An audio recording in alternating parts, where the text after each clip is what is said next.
You back? I wonder if we're gonna make it one day without technical difficulties. It's not happening. Not happening. I think so. I think. Okay, sweet. Then I think we're good to go. You're still recording though, right? I'm still recording. Okay. I'm still recording. All right. I recorded all of that. Okay. Hey everyone, welcome to another episode of the Wano Report.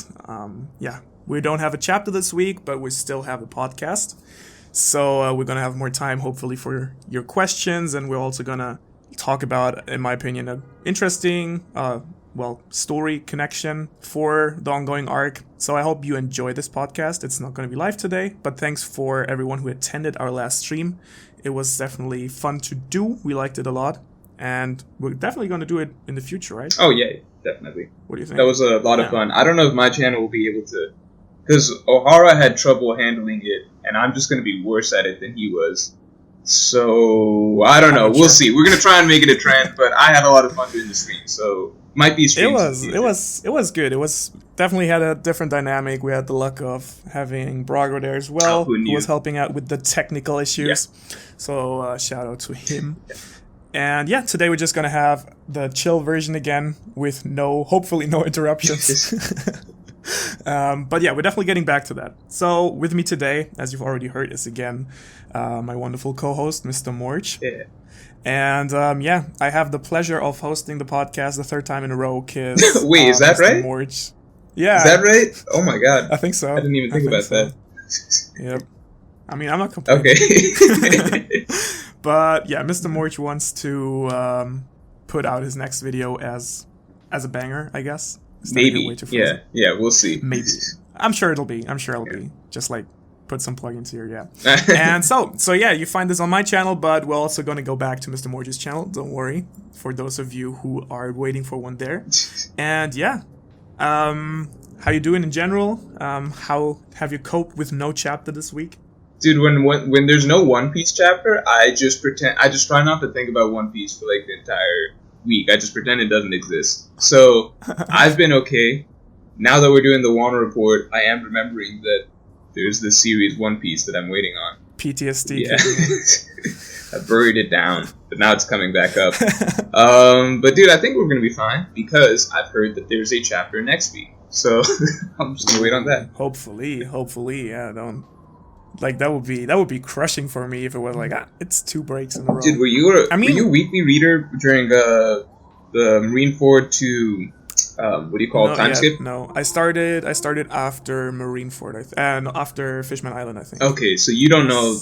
We mentioned this last time, but there was a gap. It was like 4 weeks after the time skip where Oda apparently went on vacation for the first time in, I guess, 2 decades or something like that. My God. And it was the worst. It was the worst One Piece break of all time. It was just like I had a theory at that time that Oda was secretly just writing. He took those 4 weeks to just write a bunch of chapters, and he was just gonna let them all out back to like all at the same time when he came back or something. But my theory, but he actually took a break. It was actually a break. Turns out it was actually a break. You know what? Now that we're approaching the holiday season. I think I recall correctly that the holiday season is always when we get the most interruptions for the chapters. Like around Christmas, New Year's. It gets bad, dude. It gets really bad. Yep. It's like, I don't know. I think it's hard. I bet if you're Oda, you probably try and plan to not have too much hype stuff happen around then, because then there's too many breaks in between for that stuff to carry over. Exactly. I mean, what do you think? I'm pretty confident that the Odin flashback's definitely going to carry over to the new year. Oh, I 100% think so. Right? Yeah. Just time-wise. Probably doesn't work out any other way. I feel it's almost a bit of a shame, because the holiday season is probably when people have the most time. Like, they're relaxed. Yeah. You know, it's like Christmas season, New Year season, you get together, and that's like the time you want to enjoy some content. No, because everyone's on break. Everyone is not, like... Well, people have stuff to do, but you also, in your own time, like, you could read a chapter or something. Yeah, just sit down. I mean, it depends where you live, I guess. But since I think you're also from a region that has 4 seasons, so you actually have, like, a little bit of the winter mood. Yeah, actually. Which is comfy. But even if you don't... Dude, winter mood, being able to read a chapter, you know, like... Yeah. Snowing outside or something. Yeah, you know what I'm talking about. Yeah. Sorry to those of you who live in California. Or oh yeah. No, not sorry. But you have good yeah, weather. You got good weather. Yeah. No winter depression. So that's good. All right. What should we talk about? I love snow though. First. Yes. What should we talk about first? I'm not saying we have nothing to talk about. I'm saying what do we have to talk about? Do you wanna? What should we start with the story maybe? Yeah, we can start with the story, and then that gives some time for questions to pile up because questions we asked kind of last minute because I forgot. Yeah, we asked the question kind of last minute, so it might be smart to wait for more questions. Yep. So, to give you guys a bit of a context, I recently stumbled, while I was doing research for my Kizaru video, I stumbled upon the story of MOMOTARŌ, which, upon reading, I felt has super close connections to the Wano arc. Obviously, my first reaction was, wow, I discovered this myself and probably no one has heard of it. And then literally 5 seconds later, I was like, probably everyone has already heard of this. Doing some research, it's definitely been discussed on Reddit before. There are a couple of mentions here and there, but I think it hasn't been discussed in a broader context on YouTube yet. So if you guys aren't following the Reddit or any other forums for One Piece, we thought it might be a nice topic to bridge the missing chapter this week and talk a little bit about how the similarities play, what impact they have or might have for the future of the arc. So I don't know, my suggestion would be that I just read from Wikipedia. Yes. It's not too long. I think it's just it's going to be 5 minutes or something max. So I'm just going to quickly read it out and then we can talk about it. Okay. It's like reading a script live. That's crazy. Okay. So the present conventional form of the tale can be summarized as follows. MOMOTARŌ was born from a giant peach, which was found floating down a river by an old childless woman who was washing clothes there. The woman and her husband discovered the child when they tried to open the peach to eat it. The child explained that he had been bestowed by the gods to be their son. The couple named him MOMOTARŌ, from Momo, peach, and Taro, the eldest son of a family in Japan. When he matured into adolescence, MOMOTARŌ left his parents to fight a band of oni, demons or ogres, who marauded over their land, by seeking them out in the distant island where they dwelt, a place called Onigashima. Yes. Yep. En route, MOMOTARŌ met and befriended a talking dog, a monkey, and a pheasant, who agreed to help him in his quest in exchange for a portion of his rations, which actually was kibidango, which is the next thing we have here. Yes. At the island, MOMOTARŌ and his animal friends penetrated the demon's fort and beat the band of demons into surrender. MOMOTARŌ and his new friends returned home with the demons' plundered treasures and the demon chief as their captive. Okay. And then it just says the standard type of MOMOTARŌ was defined and popularized due to them being printed in school textbooks during the Meiji period. So it basically turned into a really popular story. Was it when did this come out, or was this just a folk story from way back when? I think, let me check. I think the first version of the story was discovered as early as 1392. Okay. All right, so really, so it's pretty old. Pretty old, decent old. Okay. So it's a short summary, but we have a couple of elements here I feel that are clearly inspiration for Wano, right? My one thing is the peach thing, him coming out of the peach. People have mentioned this before. Is Momo in that egg? What do you think about that? Yes. Yeah. I just took a sip of my drink, but I'm gonna answer anyway. I think that was the first thing I was thinking about, because MOMOTARŌ, obviously the first thing is the name similarity, right? MOMOTARŌ being very similar to Momonosuke, because I think, if I remember correctly, Momonosuke is basically also Peach Boy, while MOMOTARŌ is also Peach Boy, but it's just a different word for a man or for a boy. So there's the name similarity, and then there is this egg. Yes. And with this theory, I'm not sure if this theory is connected, maybe, or originates from this story. But with that in mind, that was the first thing my mind jumped to. That it's the egg, dude. I mean, I don't have a take on it other than it would be really crazy if that's the case. It doesn't even make sense, because it does make sense in that Momo came from a peach, and there's this egg with an unknown content at the moment, but it doesn't make sense in that how does Lady Toki give birth through eggs? Like, what's the deal?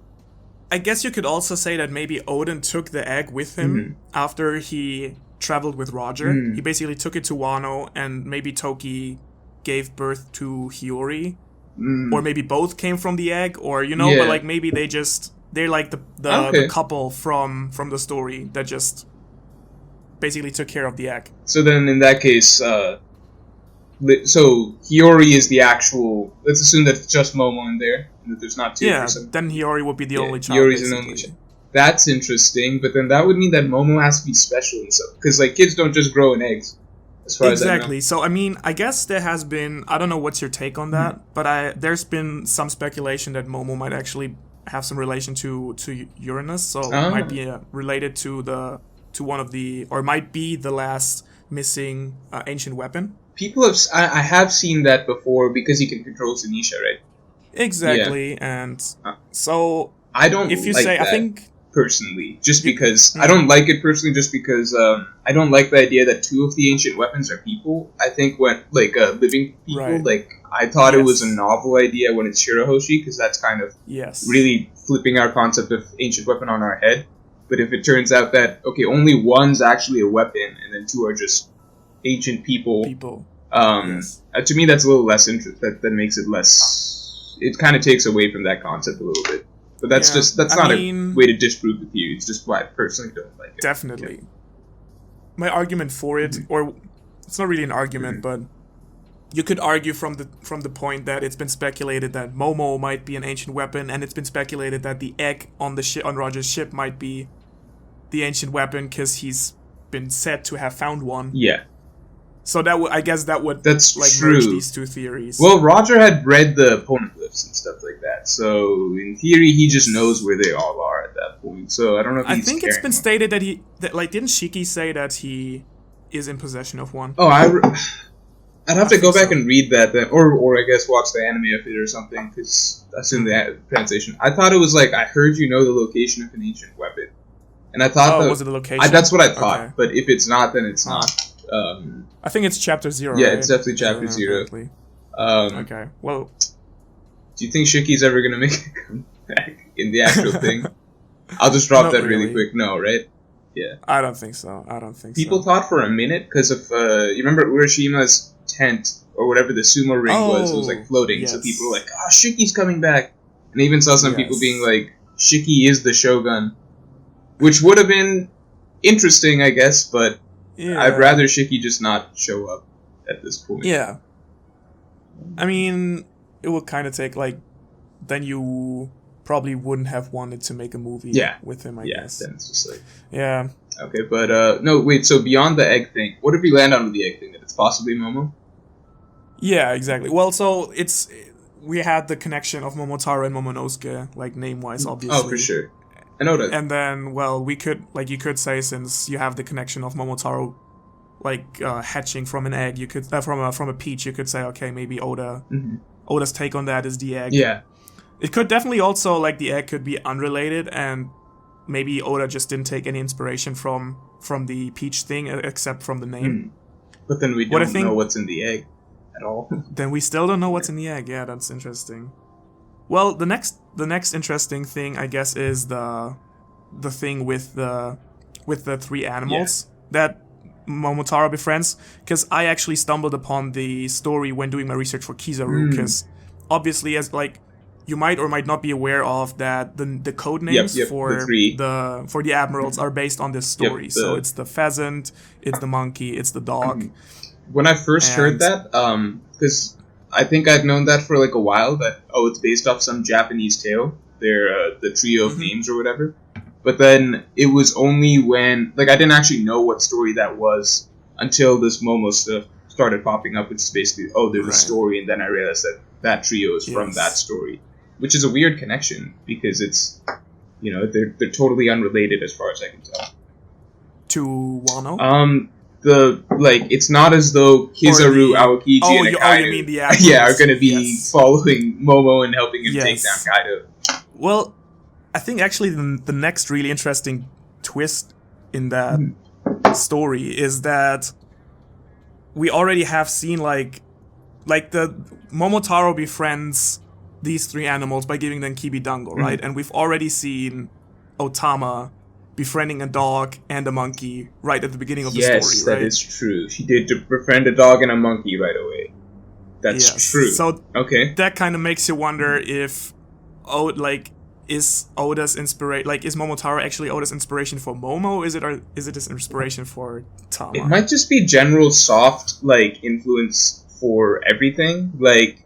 It's not going to be hardcore following that exact thing, but it's okay, so there can be someone with Kibidankos who's doing stuff like that. But then it is fun to try and think of you could say Luffy's if we want to do it from Tama's perspective, maybe it's a literal, right? And then she's going to befriend the literal animals. Yeah, dog, a monkey, and then maybe at some point a pheasant. A pheasant, which is not a common animal as far as I see, but whatever. But so maybe it's like that, but then from Momo's side, maybe it's more simple. So Luffy's a monkey. Yeah. I don't know who the dog is. Maybe Marco. I don't know. It's just Inura. It's this is a story of Luffy, Inuarashi, and Marco, which doesn't seem to be the case. Or Kizaru. Yeah, it is literally Kizaru and Akai. It's Luffy, Kizaru, and Akai. Or Luffy, Akainu, and Aokiji. I don't know. Do you think who would candidates be for a pheasant and a dog among this giant group that we have? Well, so first of all, I think I do think that we will see at least one admiral come to Wano. Oh, I definitely agree. I definitely agree. I think at least Fujitora. Yeah, so my prime candidate would also be Fujitora, just because he seems to have this connection to Wano, and I think we already talked about this, that he could be actually, could be an important figure, former figure from Wano. Were we proven wrong? I think last couple chapters where I think were we both saying he might be the Shogun? I forget. Yeah, the former Shogun. Yeah, but it does not look like that's the case, unless he doesn't look like not at all. Yeah. Not at all. But he still seems to have some connection to Wano in some way or form. Yeah. One other thing interesting is with Kizaru. I definitely think Kizaru could come over as well. If we're saying multiple admirals will be coming, because so one Kizaru early on was saying, "Oh, should I go over to Wano?" Back when the Kaido Big Mom alliance started, right? And Akainu was like, "No, hold up." So already Kizaru is rearing to go. But then the other thing is Kizaru. I think his attacks. If you read the names of his attacks, they're supposedly the Japanese national treasure. Yes, exactly. So there is some tie in there. Also, Sentamaru, who's always following Kizaru around. It's probably from Wano. Yeah, I don't know. He just looks. Yeah, he's got. Didn't he use? He used Ryu, right? Yeah, it's interesting. It's just how many people are actually going to be I'm not saying Kizaru has a connection to Wano in that sense. I'm just saying that some Oda's given him some Japanese named ties or whatever that would fit him right in. Well, I don't want to get too much into it because I still have my video. Oh yeah. On Kizaru yeah. Sorry, wait. I didn't even think about that.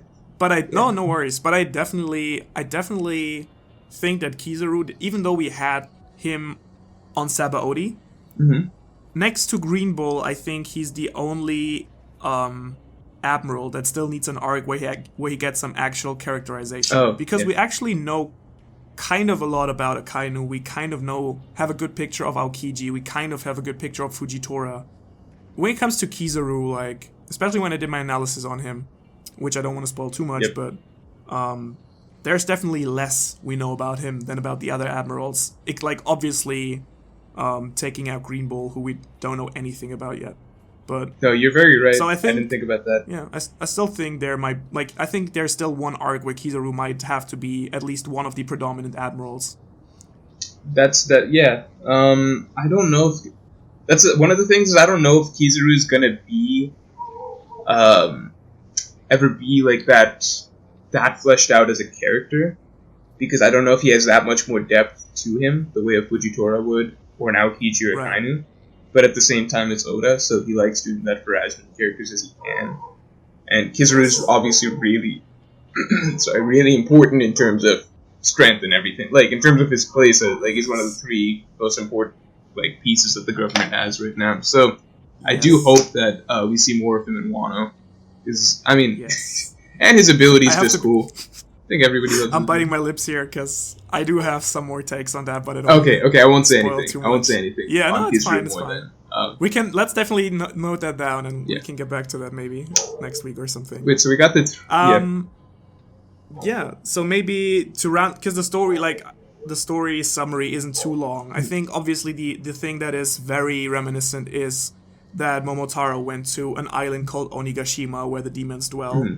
So I guess, I mean, we don't have to even talk much about that as an inspiration. Yep. Or do you feel like there's any deeper? There's Onigashima is Onigashima. Like, how does the story wrap up? They beat him in Onigashima and then capture the demon chief Kaido and take him back. I feel that's a very I feel that's again like how the story ends is again very interesting. Mm-hmm. Like them defeating the demons, plundering their treasure, mm-hmm. which I think is an interesting detail there, mm-hmm. and then taking the demon chief as a captive, mm-hmm. which in my mind would imply taking Kaido captive. Yeah. Which I don't see happening. I don't know if he goes into captivity that easily. Maybe Tama, like I've seen a lot of people like joking around how Tama could simply feed Kaido one of her Kibidangos. I would be so mad if that's. You're laughing now. You're laughing now, but if that happened, oh my god, that would be. I would be. I wouldn't be laughing. I would be possibly quitting one. No, I'm joking, but I don't know. I don't know what my reaction would be. Well, you know what? I think we can agree that like Kaido wouldn't be defeated by Tama giving him a Kibidango. No, of course not. But I guess what you could maybe see Oda doing is Kaido being defeated, mm-hmm. but then basically because I don't know, Kaido still doesn't want to stop or keeps rampaging, mm-hmm. even though he's already defeated. So Tama then gives him. Like when it's essentially already over, and then she feeds him something. Then I guess you could maybe living on a steady diet of Kibidangos from that day on. Yes, or maybe and then Kaido if you say Big Mom are both just good. They're both just good characters. Yes. Like Big Mom goes back to Oda, and Kaido's tamed. They're basically just part of Luffy's crew at the end of Wano, and then like that's enough fan service for the rest of for the story. And then Luffy also recruits Shanks, and like that sounds like something like someone would write, like some 10-year-old. That's like reading One Piece, like, and then Luffy's recruiting Big Mom, Kaido, Shanks, Blackbeard set aside their differences. Oh man, what if Luffy? You know how Rocks had all those emperors on his crew by the end of it? Like, it would be wild if Luffy by the end through like Kibidango and Amnesia and stuff like that, and like the friending. If he's just walking around with like 4 emperors underneath him, running up against Marijoa like with 4 emperors in his That's such overkill. The government's just. I'm not gonna lie. I'm sure that's the wet dream of a few One Piece. Oh yeah, I mean now that we've mentioned it, I bet. Yeah. But I feel like the idea in general that Kaido gets captured instead of killed, it's not something I've considered really, because Kaido doesn't seem the type to be captured.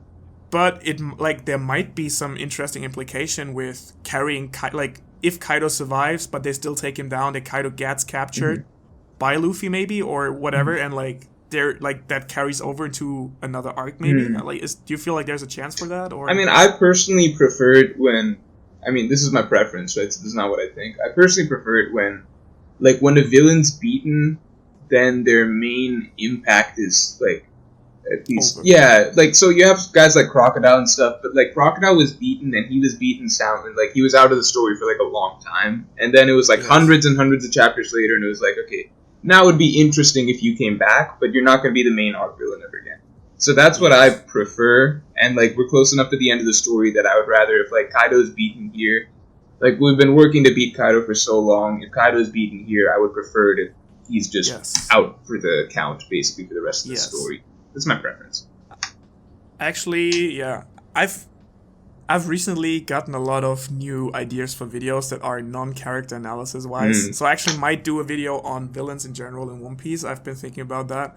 What I actually found interesting, just as a small, I don't know, takeaway from that, maybe spoiler, whatever, is that I feel that you have, in big stories like One Piece, you have, you often do have sub-villains, right?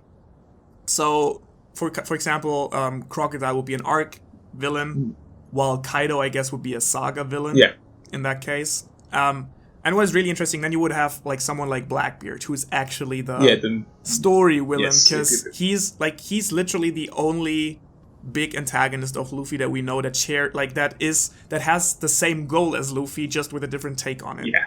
Like when you look at Kaido, he would be interested in becoming Pirate King, but like his objective is rather declaring war on the entire world. Or like Big Mom, like she would probably do become Pirate King if she had all road poneglyphs, but like her real objective is like creating this peaceful country where everyone can live together. So Blackbeard actually being like the big overarching villain with this, like where you have like, basically his parallel to Luffy's story. So I agree with, like, my point here being that I agree that taking Kaido over, like, outside of Wano would kind of defy the purpose of having Wano be the end of the New World saga. Yeah. I mean, that's just... And also, I personally think that about Big Mom, too. But I think that one's more controversial. So that's what well, I it was already... I know it was speculated, but I felt that Oda actually went that way and introduced Big Mom into Wano was already unexpected. I wouldn't have bet on it, to be fair. That big, like, I like the idea and I like the speculation about it, but I actually wouldn't have put money on Big Mom actually showing up in Wano. I think I would, because I made a theory like a long while back that it was going to happen. So that was my assumption for a while, basically. So I was happy when that one happened. Yeah, I mean, it was definitely a brave move by Oda, because I mean, the arc is already so complex, and with Big Mom there, it's just, I mean, we've read it, so, but so much to explore there. Yep. So yeah, I guess that is in general the entire story, at least as a summary. There might be, like, if you have read more of the story and there's more detail in there, definitely share it in the comments. Oh, you're just talking in the comments, yeah. Oh, sorry, yeah. Thought you were talking to me. Also you, Morj. I have not read more of the story. Got the most in-depth explanation just now. Yep. Yeah, I'm just reading here. There's like some more commentary on it. It's like there's different versions of the story apparently. And it says, one significant change is that in most examples, MOMOTARŌ was not born from a peach, but born naturally by the elderly couple who actually ate the peach and then regained their youth from it. Wait, what? Wait, what? So in different versions of the story, like MOMOTARŌ didn't hatch from a peach, but he was actually born naturally by the elderly couple who ate a peach and then regained their youth from the peach and gave birth to MOMOTARŌ. What? Okay. So I feel like that might be, in a weird way, maybe related to Toki, like That's the rejuvenation thing. I don't know. I do think that there's some possible time-related stuff that could happen this arc, or age-related stuff, but I don't know about that. That one seems... I don't know. I'm gonna stick with the egg for the moment. How things, we might have to get back to that maybe a little later on in the arc, but in general, like, considering Lady Toki, there's so little we know about her. We actually do not know if she's, like, considering her powers, she definitely could be alive if she wanted to. We don't know if that's the case. Yeah, she could have just blinked herself to some other era. She could have, to this era, basically. But she said that she wanted to, if I remember, because I reread, she wanted to stay with where Odin had died. Like, Odin was her love or whatever, so she's dying where he's something like that. But we haven't seen it yet, so there's still, I mean, even for Odin, I definitely consider him to be dead, but we haven't seen him. I consider him to be dead, but... Well, I'm always, you know how it is with Oda, and, like, or in general, not showing deaths is always... You're looking at... It leaves at least room for interpretation. You're looking at Ryukogyu? For example. Okay. Yeah. Well, I personally think that would make no sense. Like, literally zero sense. No. Do you want to get into some questions? Yeah, sure. Right. Well, only thing I wanted to ask you, regarding Lady Toki is, do you think we will see... Because that's something I've been thinking about. Do you think we will see the time fruit? Like, do you think we will see that in story time in any sense or form? Like, be it Toki herself or whoever got their hands on the fruit? Or do you feel it's just something that Oda wanted to introduce, basically to give that additional sense of, I don't know, not destiny, but like context to to Luffy's role in the story, and like is being careful with it, just introduced it like in that character that's already dead and basically scrubbed it with that, or do you feel it's something he wants to introduce again in some way or form? Shit, the time fruit is like playing with fire. Yeah, it is playing with fire. It would be really interesting if it's dropped into the story and it's still around, but I just would. It could go wrong in so many ways, and that like I prefer One Piece being a continuous storyline without jumping back and forth with time. Like I think anytime time shenanigans are, look, time is like really weird to work into storytelling because like people like we as humans, right? Our entire species literally doesn't understand how time works.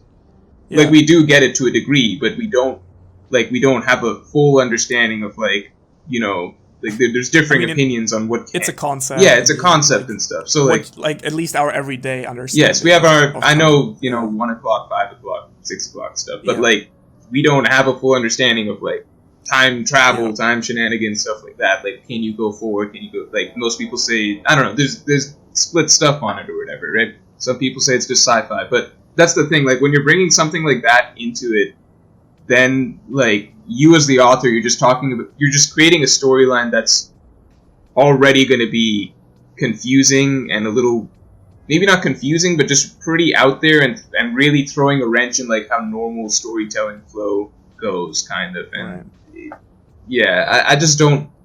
I like time travel for certain stories. Like if I'm reading JoJo's, sure, give me time shenanigans. I'm ready for that in that sort of series. One Piece is like a fantasy epic. I don't want time shenanigans happening in this. I'm fine with Lady Toki skipping down through history, but besides that, I really don't want that stuff happening. It's a good concept. Like I like that Oda gave the fruit that framework to operate in. Because it's actually like that is how time travel, at least as far as our physical understanding of the world goes, like that is what would actually be possible. Going forward in time is possible. Going back as far as least. That's the thing. As at least the latest update I know on our physical understanding of the world is not possible. Yes. So, but that actually got me back. Like I was just thinking about that, and that actually, in a weird way, gave me another. I mean, this is really just me throwing stuff out there right now, but that also gives you another interesting relationship, I guess, between Lady Toki, maybe Kizaru, and Fujitora, because we were all talking about Wano, because you have. I mean, like time, space, and like you have gravity. Yes. Basically to time travel, you can do that like by using gravity or moving. Like gravity can warp the time space. Yeah. But you can also like moving at light, like close to light speed, or moving at light speed also affects your perception of time. That's true. That is interesting. Dude, okay, I hope Oda's not working towards some really weird combination of like Fujitora, Kizaru, and or Lady Toki. Lady Toki's actually the third admiral. Oh, Ryukogi completing the trio. Maybe the third admiral ate that time fruit. That would be interesting. Oh, dude, because it's green, and I know that like symbolically and stuff. Yeah, time is usually represented as green in I don't know, in fiction. That could be interesting. Could be interesting. Okay. Well, let's leave it at that and get into some questions. Yeah, let's do a few. All right. Let's try and avoid ones that we've covered to a certain degree before. Yes. Did someone ask if there's a connection between Kizaru, Lady Toki? No, and not. I'm saying and Fujitora. No. Damn. I'm saying we need more physics in this podcast. Yeah. What does Kyoshiro have in store for the final battle? What do you think? I have literally no idea, because Kyoshiro is still such a wild card. Yeah, he's the most. He's the most interesting wild card. Well, okay. I might go back at that when I think about other characters, but at the moment, like just from the popping into my head, he's the most interesting wild card we have so far to win. Like in Wano, maybe Big Mom also, but with Kyoshiro, the thing is, I personally would like it most if he actually, I feel most people tend to put him in on black or white, right? So either Kyoshiro is actually working against the Shogun and actually is, I don't know, is Denjiro, or is related to Denjiro or will jump in for Denjiro, as is suggested by the anime intro. So basically him being a good guy, but playing a bad guy. And then there's the other people who are like, no, Kyoshiro is actually this bad guy who's working for Kaido and Orochi, so he's gonna, like, he's sabotaging the entire alliance or whatever. Yeah. I personally would like it the most if Kyoshiro was actually a great character in the middle that has his own agenda, and by having his own agenda, basically makes use and helps both parties in a way that forwards his own interest in Wano. Because I feel that would make for a very interesting third, like, or underdog villain in the story, you know, like someone who kind of helps the crew but then kind of doesn't, and you know, you're not sure where he's actually going, like kind of you had with Robin, where at the beginning of Alabasta, like she was actually giving them the what was it, the how do you call the thing on the wrist? The log post. Thank you. The Eternal log log post. That was Robin, right? Yeah. Yes, so that, and like where it's a character where you're like, oh well, she's bad, but she's kind of helping, and you literally until she's like, even when she joins the crew, you're still not aware what of her true motives. Not 100%. Yep. Which leads into this amazing, like in my personally favorite arc, like Water 7 and Enies Lobby. Yep, my personal favorite as well. So having something like that with Kyoshiro would be my preferable path Oda could take with him. Oh wait, random question.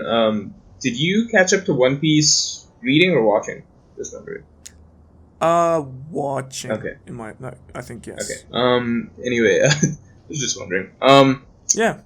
What Kyoshiro, dude? I don't know either. I think I would like the route that you just described, where he is up in the air all the way till the very end and kind of has his own agenda and his own motivations. Right. Because I don't know, it's hard to see. Okay, the one thing that there are lots of little things in Wano that I've forgotten about that I still have questions about. So, for example, the Kyoshiro Komurosaki, how did Komurosaki survive, or Hiyori or whatever, how did she survive the slashing incident? So, clearly he's up to something. But then at the same time, he, like, protects Orochi from Zoro. He does seem devoted to protecting Orochi, at least on the surface. I don't know, it's hard to say. So, I really don't know with him. He could be Denjiro. That's the most simple. But then, like, why is he doing so much so far to impede people's progress? So I don't know. And that would, I feel like at this point it would be almost too obvious a reveal. I mean, we talked about Denjiro in depth. He did it with Hiyori. Yeah, it's true. But then I don't know about you, but I still feel there's also more to Hiyori than is still shown. I hope that there is. I hope there is. I believe that there's that possibility, but I'm just trying to not think about it like that, because then I'd be disappointed if it's not the case. Yeah. I mean, I have the same impression still of Orochi. To a certain degree, I think he is the character that we're shown by Oda, and to a certain degree, I think he's not. I also think we're still missing a few puzzle pieces there. Yeah. With Kyoshiro, what I think would be, like, if he actually turned out to be someone to, in some way or form, help the Straw Hats take down Kaido, but then make use of that and actually become, like, a unexpected final villain, like, not obviously as big as Kaido, but, like, you know, an unexpected hindrance to actually still freeing Wano. One of the last that would be interesting. Because Wano is set up to be such a gigantic arc, like, culminating in all the arcs before it. Like, it would almost... I wouldn't be disappointed if it were just taking out Kaido as the big thing, and then Wano is freed. That would be good, in my opinion. But then having, like, someone like Kyoshiro working behind the scenes, and then you take down Kaido in this enormous effort, but then still have to overcome someone who's by far not as strong as Kaido, but maybe has more wits as, like, an unexpected villain at the end of the arc, would be, I guess, a suiting twist. That'd be, for such a big arc. That'd be interesting, but it would be out of what do you call? It would be a change of pace for Oda, because normally he does to wrap it up with the big dude at the same time. But I could definitely see Kyoshiro kind of coming, like, if he were to come into that role as basically a main secondary villain or antagonist of the arc, basically, then him playing a big part in the finale as well. So then by the end it would be Kaido, and we can't forget Big Mom, obviously, but then also Kyoshiro leaving, like, Wano government internal villain group or whatever. So yeah, I don't know. Something like that. There's like lots of ways that it could go about. And then there is, so Orochi does have strong subordinates, it looks like, with Fukuroku. Can't pronounce his name ever. Fukurokujo? Yeah, Fukuroku. Fukurokujo? Fukurokujos. We've got him. Yeah. Oniba Wanchu are not strong, so I won't mention them. But they do exist, I guess. So, but there is, and Fukurokujo has been built up to be at least somewhat strong, I think. And obviously Kyoshiro. Then it looks like Kyoshiro has some strong samurai underneath him as well. So there is like a whole Orochi squad that could easily be a strong secondary villain force besides just the Beast Guard.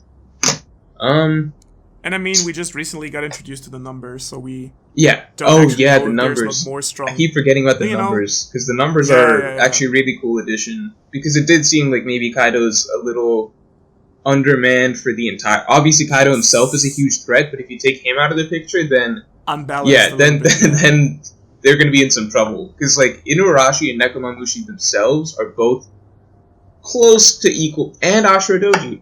All three of them are like almost there with Jack, basically. So they've already got just 3 Jacks lying around, and then you got Luffy, Kid.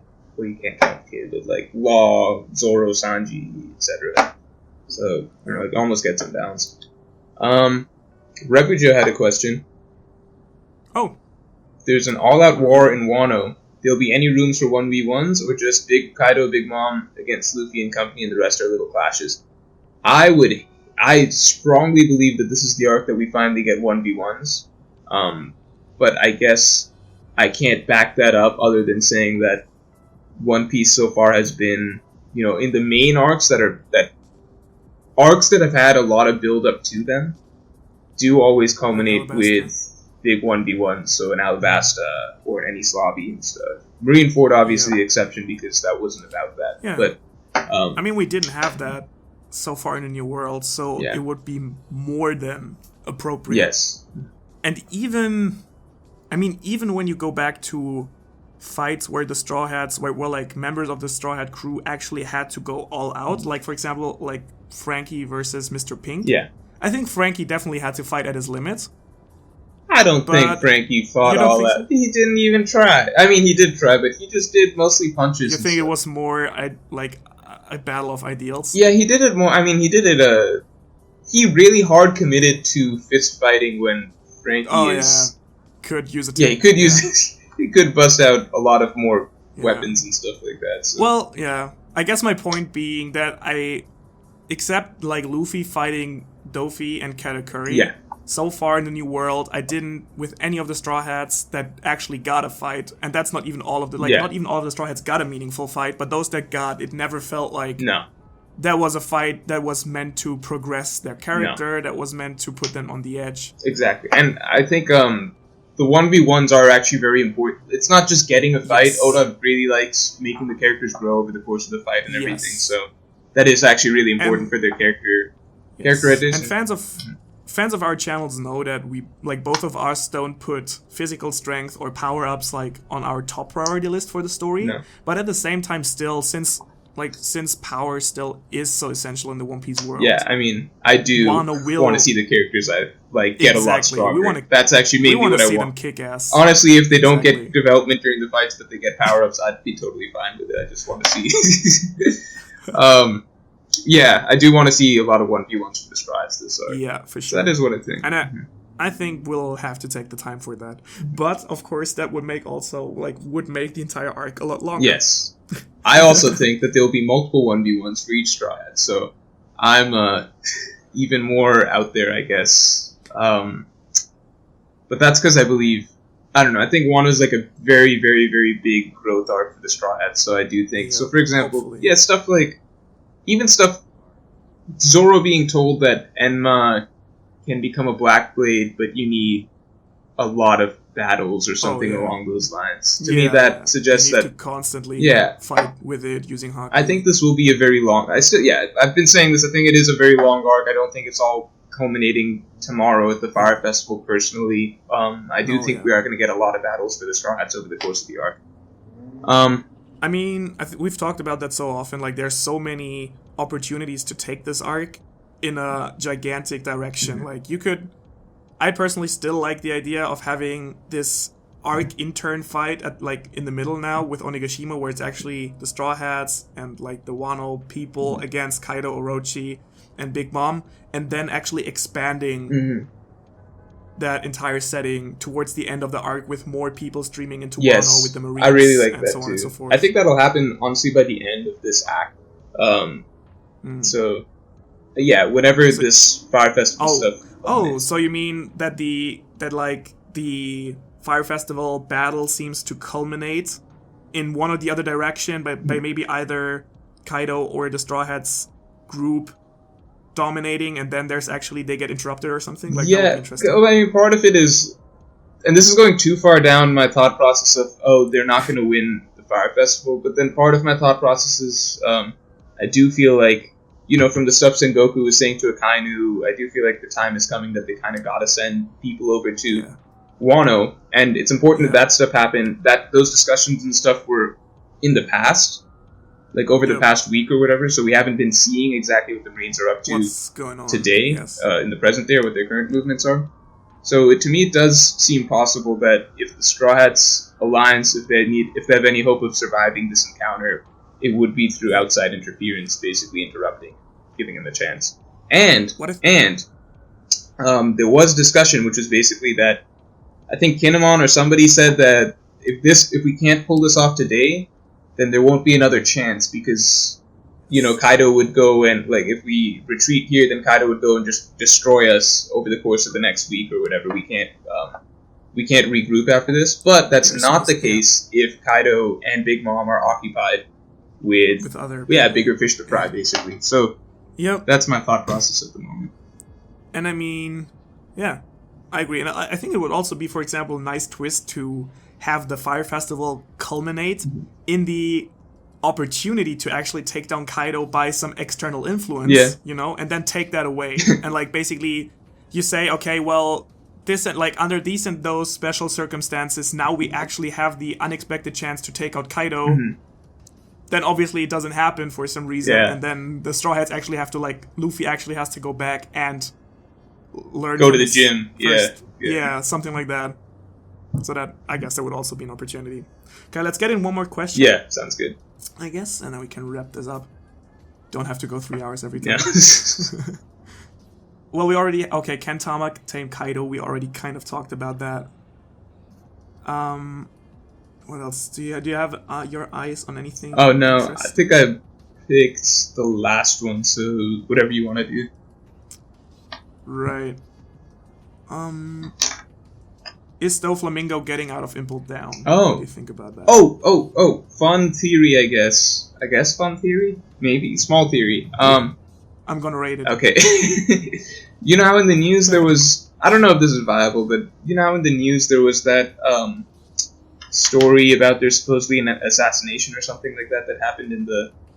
I think it was chapter 900... What was the hype one? 957. So it was 956, which was also hype. But it was the story that... It was the chapter where we're getting all that news without telling us what the news was, right? Yes. That chapter was saying there's been an assassination. Yes, that chapter. Yes. There was an assassination attempt. And Doflamingo, last we saw him in Info Down, was saying something like, they're going to send an assassin to come get me or something along those lines. So, I don't know if... Maybe Doflamingo's not significant. Doflamingo's a criminal, so I don't know if he would get in the news if anyone would care that there was an assassination attempt on him. But that being said, Doflamingo did basically foreshadow that there would be an assassin coming to get him. So I don't know, maybe the assassination attempt was on Doflamingo.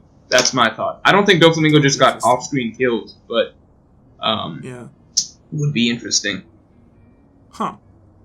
That would be interesting. I feel in general...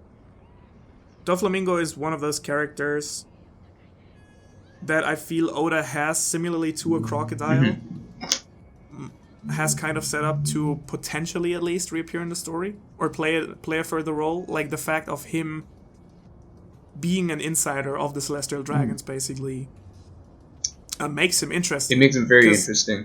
It was introduced on Dressrosa but it was never like we didn't actually get anything tangible from it, except his tragic backstory and how he turned out to be such a twisted personality. But we never actually got anything tangible out of it as to demystifying the Tenryubito and how they stay in power and how they got there in the first place. Yeah. So I feel he might still be a character that might function as speaking, like as a information bubble.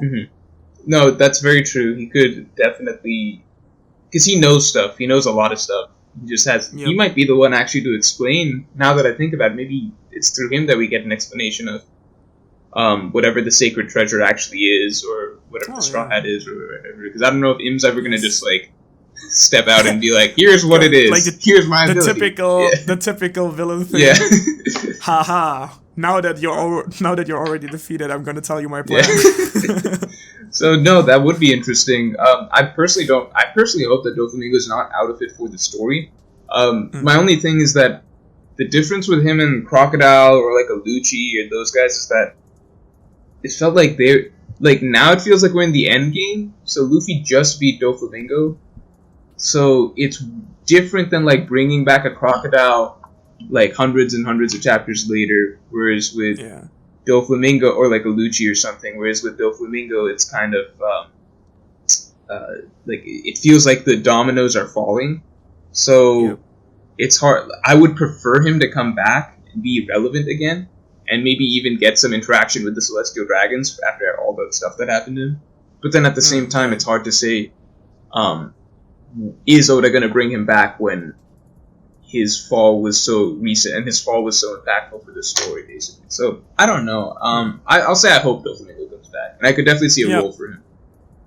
I think I can subscribe to that idea. It's kind of just like, if he comes back, is he going to get defeated? This is my other question. So with characters like Lucci, Crocodile, Doflamingo, and stuff, if they come back, do they get defeated again? Like, are we going to see Crocodile fight someone again and lose? Are we going to see Lucci get beaten by Sabo? Are we going to see Doflamingo, if he comes back, does somebody beat him again? Like, I don't know. Well, for me, I always had the notion that most of the characters that get reintroduced at some point that used to be villains kind of like serve as Oda's point as to how Luffy turns even former antagonists into allies in some way or form. With Lucci, I think that's an exception. Yeah, Lucci's hard to tell. Yeah, it's just too hard. Like, he's just too hardline to suddenly come like, oh, I've seen the fault of my ways or whatever. Like Crocodile, we saw a lot of shift just over the course of the Marineford arc. Yes. I think it was really interesting, actually. But it was really interesting. But like, and with Doflam, sorry. No, I'm just saying. But like, Lucci came back, and it's just like, I'm promoted. I'm even more dick. I'm more dick than before. And I'm protecting the Celestial Dragons personally. Yeah, but you're saying. Well, with Doflamingo, I feel I don't think Doflamingo is gonna be the type of person who's suddenly gonna like see the fault of his ways and be like, oh well, friendship is everything and so on and so forth. But I do think he's the kind of character to still support Luffy out of spite and out of like enjoying seeing the Tenryubito being torn down. Oh, that's true. Yeah, because he hates the Tenryubito probably way more than he hates Luffy. Similar to how Crocodile hated the world government more than he hated Luffy. Yes. That'd be cool. Yeah. So, and Luffy's a cool character, so maybe he likes him. Exactly. Exactly. So I feel he might not be the character that like Luffy's sitting around with having like chugging away some meat. No. But I do think he's the kind of character that would, like Crocodile, like aid Luffy out of own interest, basically. Yep. No, that'd be interesting. Wait, so do you think he will come back or not? I do hope he comes back. Okay, I guess I'm there too. I guess neither of us are making a strong. Yeah, he'll come back, but whatever. Yes. Yeah. Okay. I guess that's do you have anything else you want to talk about? I'm good for this one. I guess that's a good spot to wrap it up then. Thanks so much for listening, guys. We hope you enjoyed this podcast as well. Even though there was no new chapter, we hope we could give you a few new insights. As always, leave your feedback for this podcast in the comments below. We want to make every podcast a little bit better than the last one. So make sure to share your insights with us. Also, make sure to follow both of us on Twitter if you want to be updated on when the podcast is going live, or when you just ask for questions on the podcast, or in general both of us tweeting about whatever. So you can find Mr. Morj at Mr. Morjman, Yep. and you can find me at Ohara the Fox. I will put both of them, as always, in the description below. Also, make sure to check out Mr. Morj on his channel if you haven't yet. If you haven't yet, you should definitely do that. Can't believe you haven't done it yet. It's about time. Otherwise, yeah, both of us are looking forward to hear you again at the same... Well, not at the same channel. Not at the same place. Actually, it's probably going to be on your channel. They got the idea. Yeah. Well, but you know what we're saying, yeah. And otherwise, yeah, we wish you a great week, and we see you next time. Bye. Bye.